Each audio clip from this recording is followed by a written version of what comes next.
Welcome to our YouTube channel where we explore the world of personal development and growth. Today, we're diving into Get Better at Anything, the ultimate guide to rapidly improving your skills by Scott H. Young. In this book's summary, we'll uncover the key insights and strategies to help you accelerate your learning process and master any new skill. Scott H. Young is a well-known writer, speaker, and entrepreneur who has dedicated his life to understanding the science of learning. Drawing from his own experiences of completing the entire MIT computer science curriculum in less than 12 months, Scott shares his secrets for rapid skill acquisition in Get Better at Anything. So, let's dive into the summary of this incredible book. But before we dive into the content, I kindly request a moment of your time to appreciate this video by liking it, subscribing to the channel, and ringing that notification bell. Your support means a lot to me. Thank you so much. The book starts by debunking the myth that talent is a fixed trait and emphasizes the power of deliberate practice and focused effort in improving our abilities. Scott reveals that with the right mindset and approach, anyone can become proficient in their chosen field. Young introduces the concept of deliberate practice, a structured and highly focused form of learning that involves pushing past your comfort zone, receiving immediate feedback, and continuously refining your skills. By incorporating deliberate practice into your routine, you can make significant progress in a short amount of time. Get Better at Anything also offers practical strategies for optimizing your learning process. From setting clear goals and creating a customized learning plan to leveraging the power of spaced repetition and active recall, Scott provides a roadmap for accelerating your skill development journey. Readers of Get Better at Anything have reported remarkable improvements in their abilities, ranging from mastering new languages to excelling in their careers. The book's actionable insights and motivational guidance have inspired countless individuals to push their boundaries and strive for excellence in all areas of their lives. Get Better at Anything provides actionable advice for mastering new skills through deliberate practice, mental models, and effective learning techniques.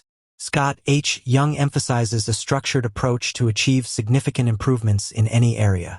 Get Better at Anything identifies 3 key factors for effective learning: observing others, practicing extensively, and receiving reliable feedback. Drawing on research and real-life examples, it provides valuable insights for anyone looking to improve their skills. Get Better at Anything is a compelling read for those seeking to enhance their skills in any area. Here's why this book is worth your time. Offers practical strategies that can be applied to various aspects of life, empowering readers to achieve continuous growth. Includes insights from top performers and experts across different fields, providing valuable perspectives and inspiration for improvement. Utilizes engaging storytelling techniques that make complex concepts easy to understand and apply, ensuring readers stay captivated and motivated throughout. Get Better at Anything is a 3-part framework for improving at any skill, based on the latest science, iconic accomplishments in the fields of mathematics, music, and more, and the author's own 2-decade journey into what makes a great learner. Can you complete a 4-year computer science degree from MIT in less than 12 months? In late 2011, Scott H. Young decided to answer this question. Young had been obsessed with learning ever since starting his blog in 2006, and with his MIT challenge, he hoped to push the expectations for how long, how costly, and how conventionally an education must be obtained. Scott spent $2,000 on textbooks, outlined his schedule, and got to work. Without access to in-person classes and help from professors, he had to get creative, as he explains in his TED Talk. Scott watched lectures in batches at 1.5x speed. He did assignments with solutions in hand to get more feedback faster. In the end, he completed all 33 classes in just under 12 months. Astonishing. 12 years later, a lot has changed, but lifelong learning isn't just a feel-good slogan, Scott writes. It's a necessity. With every new invention, be it the printing press, internet, or AI, new opportunities open up, and only true learners can capitalize on them. In his new book, Get Better at Anything, 12 Maxims for Mastery, Scott shares several principles for becoming a better learner, grouped into 3 themes: seeing, aka learning from others, doing, aka practicing right, and feedback, which is about making small adjustments in a real-world context. Here are 3 lessons, one from each of the 3 themes, to help you learn anything faster. Solve problems like mazes with a 3-step approach. Learn faster by prioritizing variation over repetition. Use 3 unlearning strategies to overcome your mind's conditioning. Let's see what it takes to get better at anything. Lesson 1. Problems are like mazes, and you should try to solve them with a 3-part approach. You know the Pythagorean theorem, right? A2 plus B2 equals C2. In 1637, the French mathematician Pierre de Fermat claimed there is no combination of whole numbers that solves this equation for any exponential higher than 2. This is called Fermat's last theorem, and it stumped the maths community for almost 400 years. In 1994, British mathematician Andrew Wiles finally found a solution. How did he do it? By navigating the vast problem space of the theorem like a labyrinth. A problem space is like a maze, Young writes. You know where you are now, and you can tell whether or not you've reached the destination, but the walls limit your moves, forcing you to search to find the twisted path that reaches the exit. To efficiently navigate the problem spaces in your life, do so in 3 steps. Frame the problem correctly. If you've ever stood too close to a painting to recognize what it shows, you know that the right perspective makes all the difference. Pick promising problems.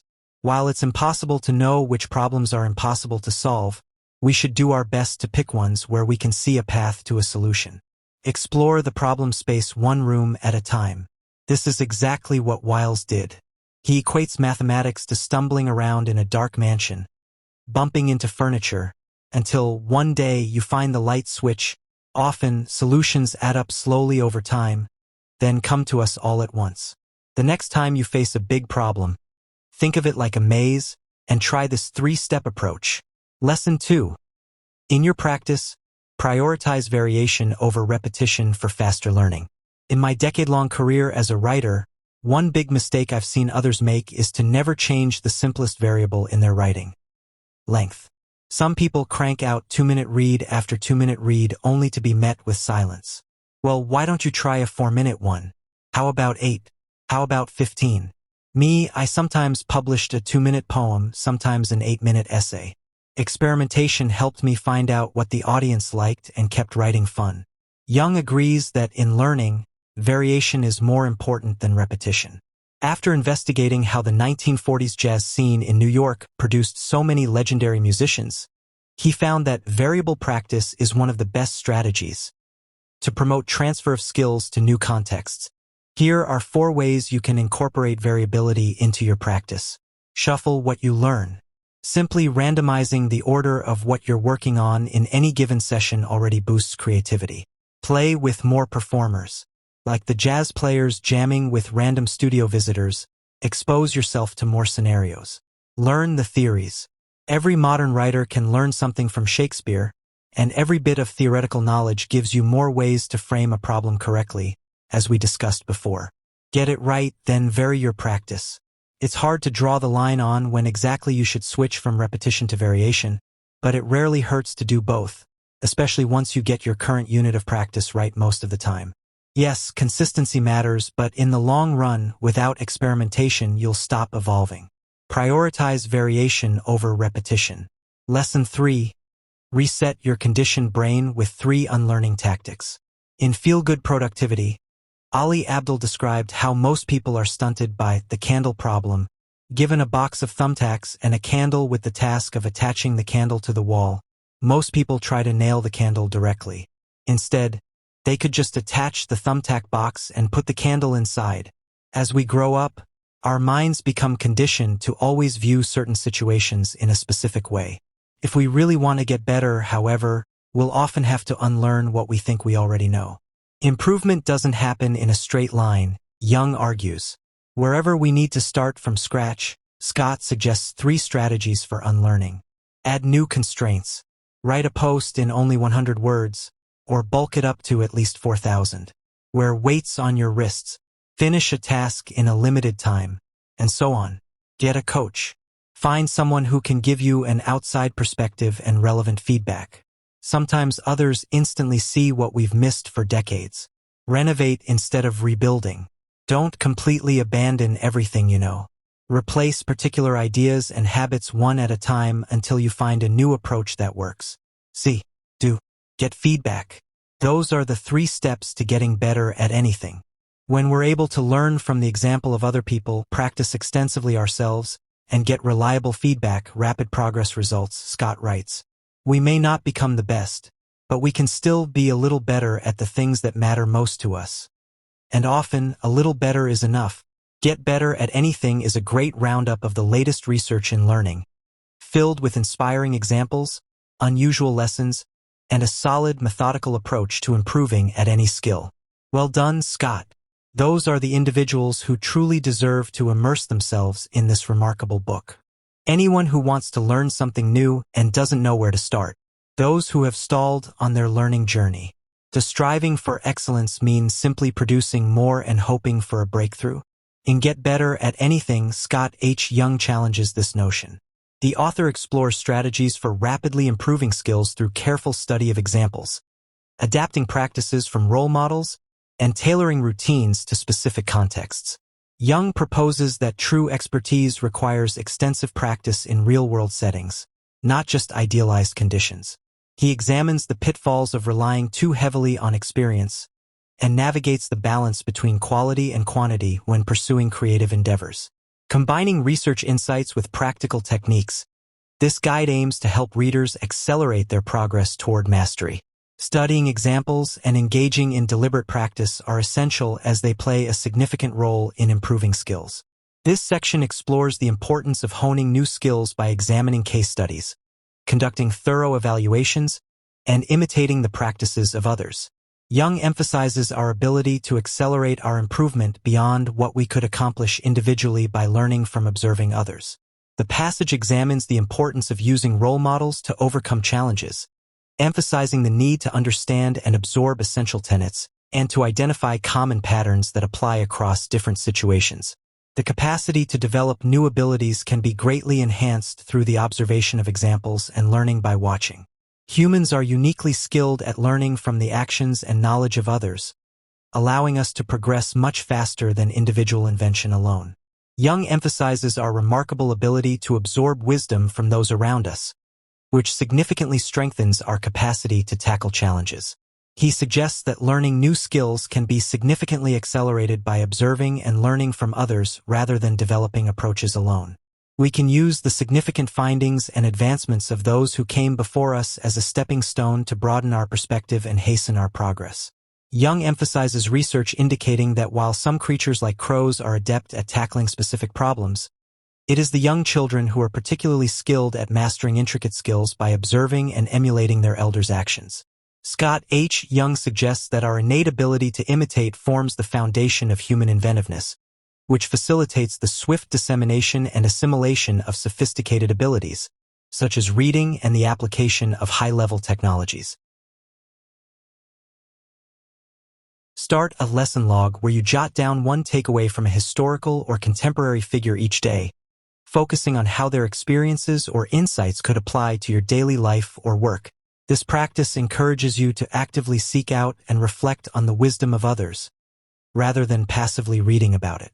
Create a mimicry-friendly environment at home by setting up spaces where children can easily watch and imitate complex tasks safely. If you're into gardening, for instance, set up a small garden space that is accessible to your child. Provide them with child-friendly tools so they can mimic your actions, learning through observation and hands-on experience. Engage in role-play scenarios where you imitate the decision-making styles of leaders or innovators you respect, applying their mindset to your personal challenges. Afterward, reflect on the outcomes and how the different approach may have led to new solutions. Imagine you're a business leader facing a critical decision. Try to think and decide as they would, and then analyze the effectiveness of this approach in your context. Providing comprehensive diagrams of the entire problem-solving procedure is crucial, as seasoned experts may inadvertently overlook critical mental stages. The author emphasizes the importance of delving into detailed examples that illustrate methods for solving challenges, particularly in the context of complex skills. He emphasizes that while the physical movements are visible, the cognitive tactics employed during the execution of a skill remain hidden. Experts, owing to their deep understanding and proficiency, might inadvertently overlook essential cognitive processes while teaching, potentially leading to challenges for novices in grasping the underlying principles. Rosalind Franklin, an expert in X-ray crystallography, was able to immediately identify the errors in the preliminary DNA model due to her deep comprehension of the chemical limitations that had been missed by Watson and Crick in their original proposal. An expert's deep understanding of a topic may inadvertently hinder their teaching effectiveness because they often presume that their audience possesses comparable knowledge. Learners must pinpoint chances that break down the stages of solving problems, revealing mental tactics that are often hidden. Use free online flowchart tools to map out solutions for common household issues. By creating a flowchart for tasks like troubleshooting a non-working appliance or planning a small home renovation, you can break down the process into manageable steps and visualize the best path forward. Document your problem-solving process in real time using a voice recorder or note-taking app. As you work through a problem, verbalize and record each step you take. Later, listen to or read your recorded notes to identify any mental stages you might have skipped or rushed through. This self-audit can reveal patterns in your problem-solving approach that need attention. Implement a one-change-at-a-time rule when facing a complex issue. Choose one method to apply and focus on it exclusively for a set period, such as 2 weeks. For example, if you're trying to reduce household expenses, you might try the envelope budgeting method exclusively before introducing any other changes. This allows you to isolate the effectiveness of each method and understand its impact on the challenge at hand. Try pairing up with a peer to observe and discuss each other's techniques in real time. As you perform a skill, have your partner take notes on what they see, and then discuss what was going on in your mind at those moments. This can reveal cognitive strategies that you weren't consciously aware of. For instance, while practicing public speaking, your observer might notice that you pause at certain moments. Discussing it could uncover that you use those pauses to recall your next point. Use analogies from your personal experiences to explain new concepts to others. Cultivating flexibility within your range of skills is essential for sustaining enthusiasm and improving expertise. This section of the book highlights the importance of context-specific accomplishments and routines in nurturing passion and cultivating flexible skills. Young explores the concept of self-efficacy, underscoring that believing in one's capacity to succeed propels the motivation and engagement necessary for acquiring new skills. He advises designing a setting and establishing routines that foster a cycle of positive reinforcement, where initial successes enhance confidence and spur further efforts, together cultivating adaptable skills beneficial in a range of circumstances. Gaining early skillfulness can initiate a cycle of reinforcement that enhances motivation.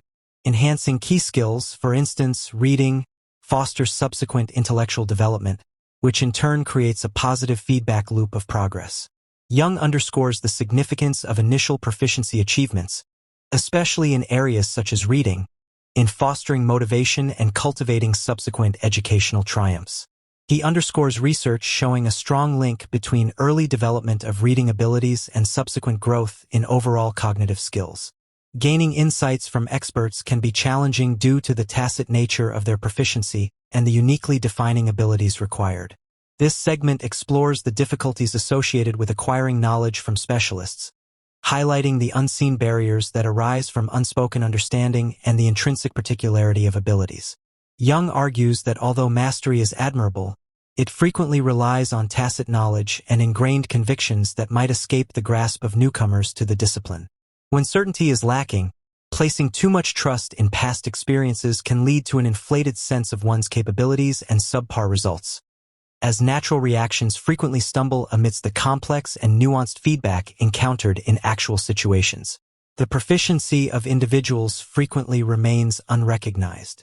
Professionals frequently make quick decisions based on a deep comprehension that they find difficult to articulate.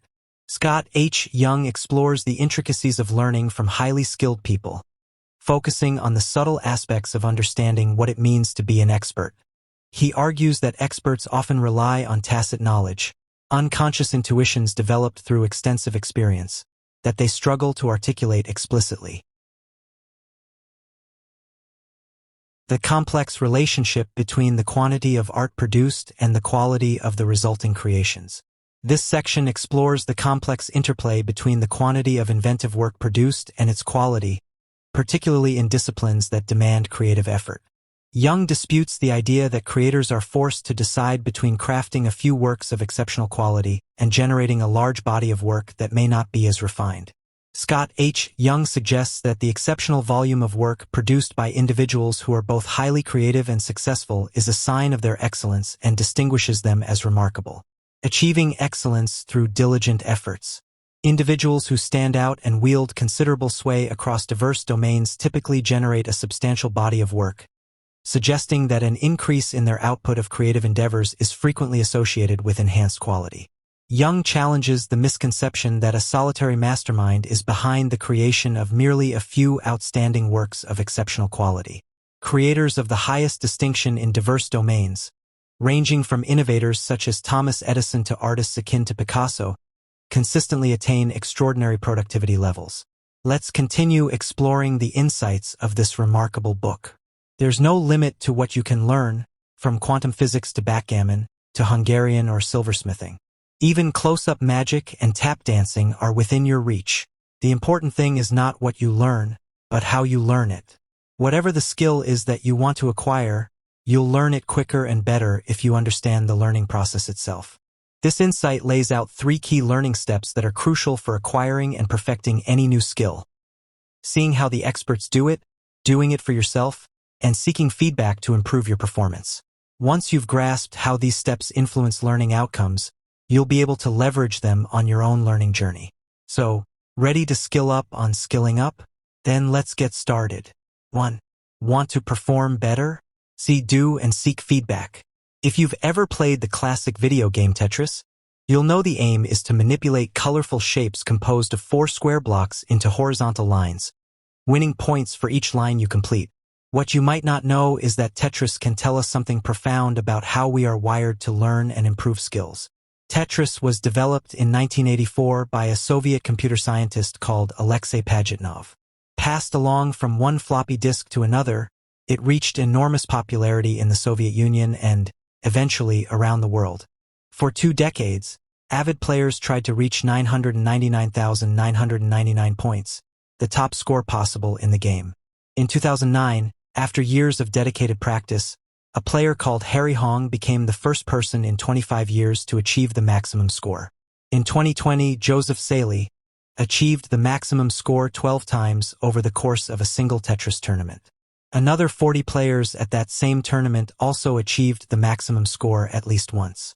So what happened? Between 2009 and 2020, how did we get so much better at Tetris?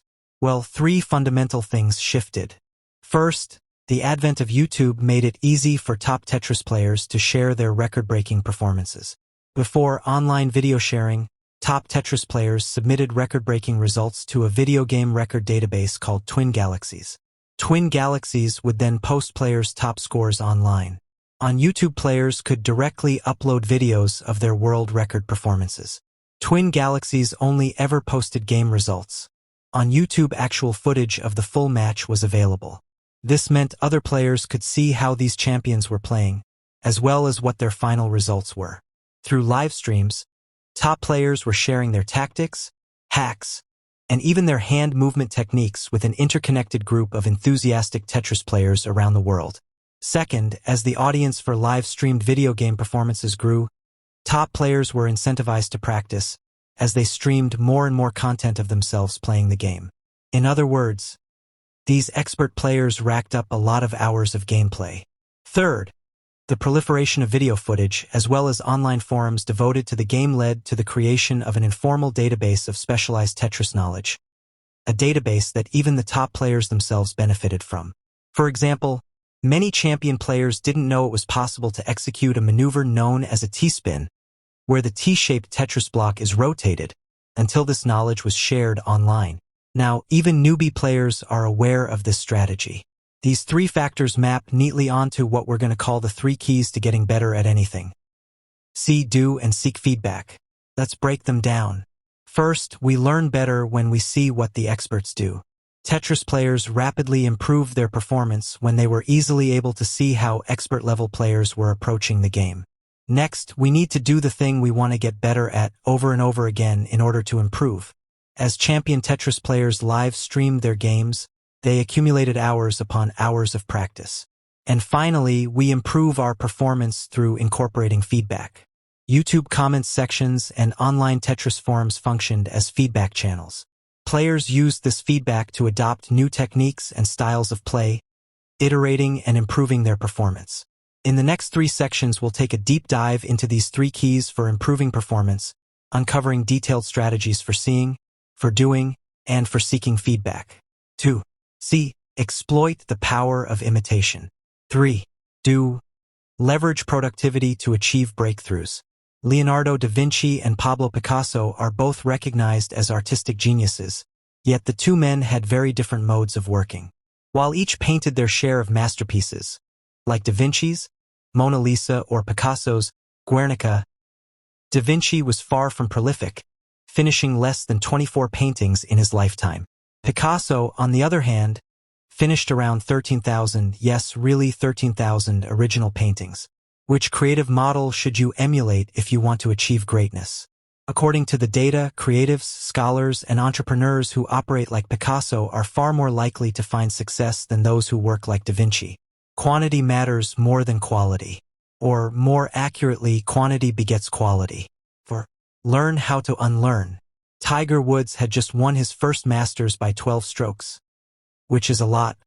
When he did something almost unheard of, he decided to change the way he swung his golf club. For years, the conventional wisdom among pro golfers was that every player had a natural swing that could be enhanced but not completely rebuilt. But Woods' natural swing relied on a corkscrewing hip motion that, if not corrected mid-swing, hampered his precision. After 18 months of grueling retraining, Woods hit the pro circuit again. A year later, he posted 8 tournament wins, and went on to become the youngest golfer to win a career Grand Slam. Woods has gone on to make major changes to his swing 3 more times. If you're looking to unlock your full potential and achieve mastery in any skill, Get Better at Anything by Scott H. Young is a must-read. Dive into the world of accelerated learning and embrace the power of deliberate practice to transform your life today. You can easily discover the link provided in the description section below, through which you can acquire a copy of this truly remarkable book that is sure to captivate and inspire you with its profound insights and engaging narrative. Thank you for joining us today. I hope you guys enjoyed that video. If you found this book summary helpful, be sure to give this video a thumbs up and subscribe to our channel for more book summaries and self-improvement tips to help you achieve your goals and lead a more fulfilling life. And share this uplifting summary with someone who may benefit from hearing them. Leave a comment down below if you've read this book or have any other recommendations for us. And also don't forget to explore our curated playlists of book summaries covering various topics. Stay tuned for our next video where we will be discussing another impactful book. Remember, the journey to self-improvement begins with a single step. Stay tuned for more insights and inspiration.